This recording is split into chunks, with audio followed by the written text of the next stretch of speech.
दुनिया के लोग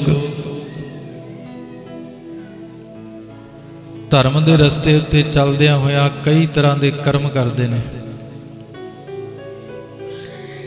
कोई पूजा करता है, कोई डंडौत करता है, कोई जलधारी करता है, कोई पुट्ठा लटकता है, कोई धूणियां तपाउंदा है, कोई जंगलों में फिरदा है। ते महाराज सच्चे पातशाह जी कहते मैं तुहानू एक सिरे का काम दसदा जिहड़ा सब तो उपरला सब तो शिखरला काम है। मैं चाहुंदा तुसीं सारे मिल के वो करो। महाराज सच्चे पातशाह जी की पवित्र बाणी कह रही है, हर कीरत साध संगत है। कीरत तो भाव कीर्ति, उहदा जस गाउणा। हर कीरत साध संगत है, सिर करमन कै कर्मा।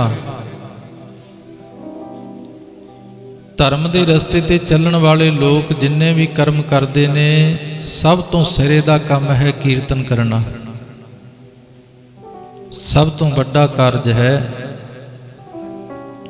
सब तो उपरला शुभ कर्म है उस वाहिगुरू की कीर्ति करनी, उहदा जस करना, उहदी वडियाई करनी।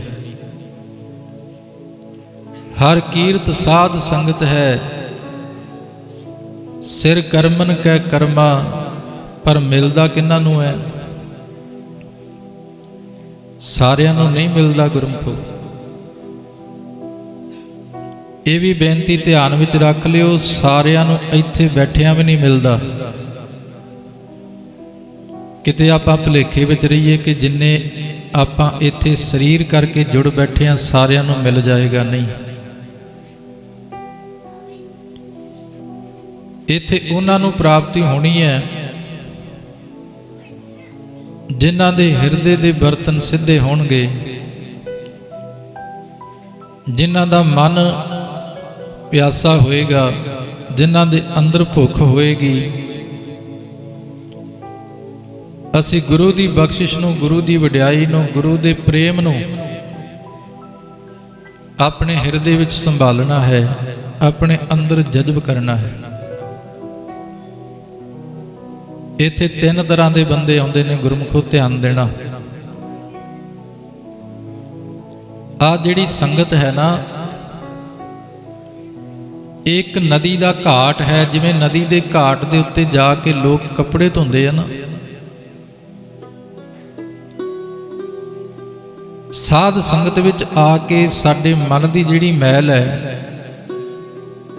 उहनूं धोया जा सकता है। पर इत्थे तीन बिरतियां दे लोग आ रहे ने। एक ते वो ने कि जिस तरह दे आए वो उदां दी वापस चले गए। उन्होंने ना ते पानी की वरतों की, ना साबण लाया, ना कपड़े नूं मलिया। बस वो जिद्दां दे आए सी उदां दे वापस चले गए। एक वो ने जिहड़े जिन्नी मैल लैके आए सी उस तो भी डबल करके वापस चले गए। वो भी इत्थे बैठे ने। महाराज जी की पवित्र बाणी कहती है, नहावन चले तीर्थी। चले सी नहाण वास्ते,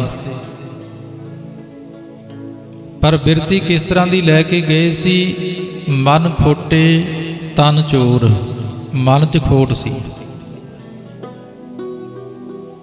मन च श्रद्धा नहीं सी, मन च भावना नहीं सी, मन च खोट सी। उत्थे जाके किसी की निंदिया कर दी। ध्यान देना, किसी नूं फिक्का बोल दिता, किसी बारे माड़ा सोच लिया, किसी नूं माड़ी निगाह नाल देख लिया, ते जिन्नी मैल लैके आए सी उस तो भी डबल ला के इत्थों वापस चले गए। एक भाव लत्थी नहातियां, दोए भा चढ़ी असहोर।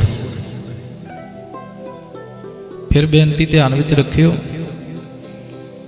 ਇੱਕ ਤੇ ਉਹ ਹਨ ਜੋ ਜਿਸ ਤਰ੍ਹਾਂ ਦੇ ਆਏ ਉਹਨਾਂ ਨੇ ਕੁਝ ਹਾਸਲ ਨਹੀਂ ਕੀਤਾ, ਉੱਦਾਂ ਦੀ ਵਾਪਸ ਮੁੜ ਗਏ। ਇੱਕ ਉਹ ਹਨ ਜਿੰਨੀ ਮੈਲ ਲੈ ਕੇ ਆਏ ਸੀ ਉਸ ਤੋਂ ਵੀ ਵੱਧ ਮੈਲੇ ਹੋ ਕੇ ਚਲੇ ਗਏ। ਇੱਕ ਉਹ ਨੇ ਜਿਨ੍ਹਾਂ ਨੇ ਇੱਥੇ ਆ ਕੇ ਗੁਰੂ ਦੇ ਗਿਆਨ ਦੇ ਸ਼ੀਸ਼ੇ ਵਿੱਚ ਆਪਣੀ ਮੈਲ ਨੂੰ ਤੱਕਿਆ, ਆਪਣੀ ਮੱਤ ਨੂੰ ਤੱਕਿਆ, ਆਪਣੇ ਹਿਰਦੇ ਨੂੰ ਤੱਕਿਆ। ਉਹਨਾਂ ਨੂੰ ਪਤਾ ਲੱਗ ਗਿਆ ਜਨਮ ਜਨਮ ਕੀ ਇਸ ਮਨ ਕੋ ਮਲ ਲਾਗੀ, ਕਾਲਾ ਹੁਆ ਸਿਆਹ, ਖਨਲੀ ਧੋਤੀ ਉਜਲੀ ਨਾ ਹੋਵਸ ਜੇ ਸੋ ਧੋਵਣ ਪਾਹੂ। ਉਹਨਾਂ ਨੂੰ ਪਤਾ ਲੱਗ ਗਿਆ ਭਰੀਏ ਮਤ ਪਾਪਾਂ ਕੈ ਸੰਗ, ਉਹ ਧੋਪੈ ਨਾਵੈ ਕੈ ਰੰਗ।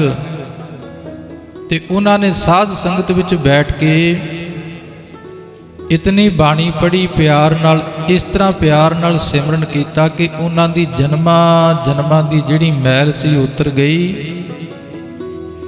ਉਹਨਾਂ ਨੂੰ ਸਭ ਤੋਂ ਵੱਡੀ ਜਿਹੜੀ ਸ਼ੁੱਧੀ ਦੀ ਨਿਰਮਲਤਾ ਦੀ ਦਾਤ ਹੈ ਉਹ ਪ੍ਰਾਪਤ ਹੋ ਗਈ। ਉਹਨਾਂ ਦਾ ਹਿਰਦਾ ਚਮਕ ਉੱਠਿਆ, ਉਹਨਾਂ ਦਾ ਹਿਰਦਾ ਖਿੜ ਉੱਠਿਆ। ਆਓ ਪਿਆਰਿਓ, ਆਪਾਂ ਇਸ ਤਰ੍ਹਾਂ ਦੇ ਬਣ ਕੇ ਬੈਠੀਏ ਕਿ ਨਵੀਂ ਮੈਲ ਸਾਨੂੰ ਲੱਗੇ ਨਾ ਤੇ ਪੁਰਾਣੀ ਜਿਹੜੀ ਲੱਗੀ ਹੋਈ ਹੈ ਉਹ ਸਹਿਜੇ ਸਹਿਜੇ ਉਤਰ ਜਾਏ। ਧੰਨ ਗੁਰੂ ਅਰਜਨ ਦੇਵ ਸੱਚੇ ਪਾਤਸ਼ਾਹ ਜੀ ਦੇ ਪਾਵਨ ਬਚਨਾਂ ਦੀ ਵਿਚਾਰ ਦੇ ਆਧਾਰ ਦੇ ਉੱਤੇ ਆਓ ਆਪਾਂ ਥੋੜੀ ਜਿਹੀ ਸੁਰਤ ਦੀ ਯਾਤਰਾ ਕਰੀਏ। ਮਹਾਰਾਜ ਸੱਚੇ ਪਾਤਸ਼ਾਹ ਜੀ ਸਭ ਤੋਂ ਪਹਿਲੀ ਪੰਕਤੀ ਵਿੱਚ ਕਹਿੰਦੇ ਨੇ, ਭਿੰਨੀ ਰੈਣੜੀ ਐ ਚਾਮਕਣ ਤਾਰੇ। ਦੇਖੋ ਕਿੰਨਾ ਸੋਹਣਾ ਦ੍ਰਿਸ਼ ਬਣ ਗਿਆ ਅੱਖਾਂ ਦੇ ਸਾਹਮਣੇ। ਮਹਾਰਾਜ ਸੱਚੇ ਪਾਤਸ਼ਾਹ ਜੀ ਨੇ ਭਿੰਨੀ ਰੈਣ ਦਾ ਜ਼ਿਕਰ ਕੀਤਾ ਹੈ। ਭਿੰਨੀ ਰੈਣ ਤੋਂ ਭਾਵ ਕਿ ਬੜਾ ਸੋਹਣਾ ਮੌਸਮ, ਘਾਹ ਦੀਆਂ ਪੰਖੜੀਆਂ ਦੇ ਉੱਤੇ ਤਰੇਲ ਪਈ ਹੋਈ ਤੇ ਅਸਮਾਨ ਦੇ ਵਿੱਚ ਤਾਰੇ ਚਮਕ ਰਹੇ ਨੇ। ਇਹ ਤੇ ਅੱਖਰੀ ਅਰਥ ਬਣ ਗਏ ਨਾ ਗੁਰਮੁਖੋ। ਪਰ ਇਹਦੇ ਭਾਵ ਅਰਥ ਕੀ ਨੇ? ਉਹ ਗੁਰਮੁਖ ਪਿਆਰੇ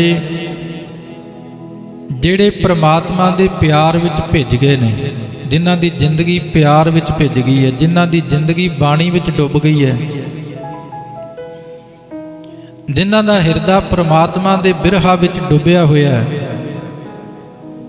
ਗੁਰਬਾਣੀ ਸੁਣਤ ਮੇਰਾ ਮਨ ਦਰਬਿਆ, ਮਨ ਭੀਨਾ ਨਿਜ ਘਰ ਆਵੇਗੋ। ਜਿਨ੍ਹਾਂ ਦਾ ਮਨ ਭਿੱਜਿਆ ਹੋਇਆ ਉਹਨਾਂ ਵਾਸਤੇ ਰਹਿਣ ਭਿੰਨੀ ਹੈ, ਤੇ ਜਿਨ੍ਹਾਂ ਦਾ ਮਨ ਸੁੱਕਿਆ ਹੋਇਆ ਉਹਨਾਂ ਦੀਆਂ ਰਾਤਾਂ ਬੜੀਆਂ ਉਦਾਸੀਆਂ ਨੇ। ਉਹਨਾਂ ਦੀਆਂ ਰਾਤਾਂ ਬਹੁਤ ਫਿਕਰਾਂ ਵਿੱਚ ਡੁੱਬੀਆਂ ਹੋਈਆਂ ਨੇ। ਉਹਨਾਂ ਨੂੰ ਸੁਪਨੇ ਬੜੇ ਡਰਾਉਣੇ ਆਉਂਦੇ ਆ। ਉਹ ਸਾਰੀ ਰਾਤ ਕਰਵਟਾਂ ਬਦਲਦੇ ਨੇ,